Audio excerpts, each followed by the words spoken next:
আসসালামু আলাইকুম প্রিয় দেশবাসী। আমি আমার করিমগঞ্জ থানার জাফরাবাদ ইউনিয়নের ১ নং ইউনিয়নের পরিষদের মেম্বার মনিরুল ইসলাম।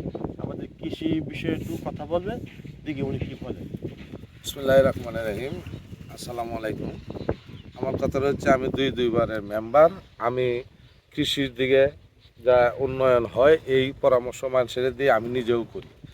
আর আমাদের বাংলাদেশ প্রধান উপদেষ্টা আমাদের ডক্টর ইউনূস সাহেব, আমি দেখতেছি আমি এই যে এলাকার মধ্যে ওয়ার্ডের মধ্যে কিছুগুলি মানুষ আছে বাড়িঘর নাই এবং থাকতে পারে না, খাইতে পারে না, এদের একটা সুব্যবস্থা নিলে আমি মনে হয় ভালো হয়।